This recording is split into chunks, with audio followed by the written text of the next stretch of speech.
people come up to you very often and say, Marty, what's your favorite character? Say, my heavens, that's like asking Hugh Hefner which of the registered nurses he prefers to cut and pre-chew his food for him.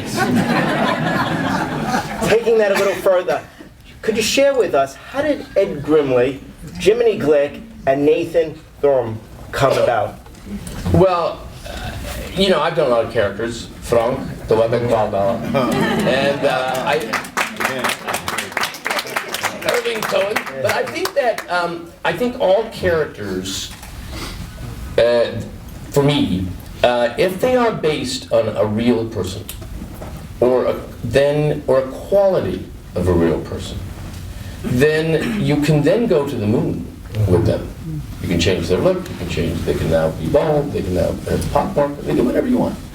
But if the initial idea is sincere, because even if you're playing Frank and the Father of the Bride, if I'm trying to make you laugh, it won't be funny.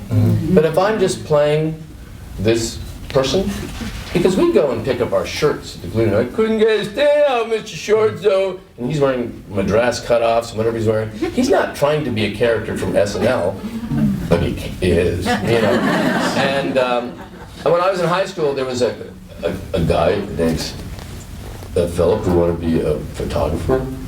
His voice always went up like that. Just like want to be a photographer,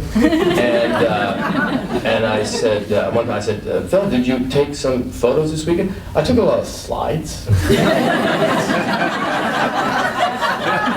but I didn't develop them because I had taken them so I knew what they were. So you think, I gotta remember that, and someday I'll make thousands of dollars. Jiminy Glick was the man of my street. His voice went very high and very low. And then you just evolve that. The look was, I made a film called Pure Luck with Danny Glover, and in the film I'm stung by a bee and my face would swell up. And I wanted to be able to go in public and not be recognized at all. And people were kind of, by that time, by 2000, were on to me wearing a putty nose. They'd say, oh, hi, nice putty nose, can I have your autograph? So, but when I made Pure Luck, I remember Danny Glover came up to me and said, I don't see you there. I cannot see you. And I went, oh, that's great. And and then, some characters are written. Some are. But how does Ed come? How does Ed come about? Then I joined Second City, Toronto in 1977, and I replaced John Candy on stage. And the one thing you learn is that you don't try to do what John did, because John was his own genius. Forget it. He just was John, and we loved him. So you have to invent something else. There was a scene called Sexist.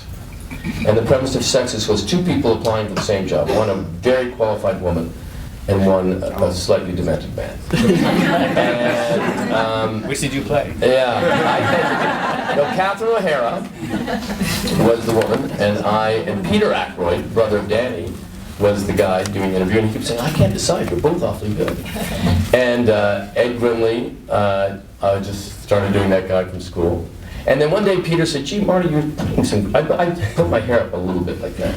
And he'd say, gee, that hair's standing taller every performance. So to make him laugh, I put it right into a point. And the audience laughed, and I thought, wait a second, isn't that what I'm going for? So the point stayed. So it evolves.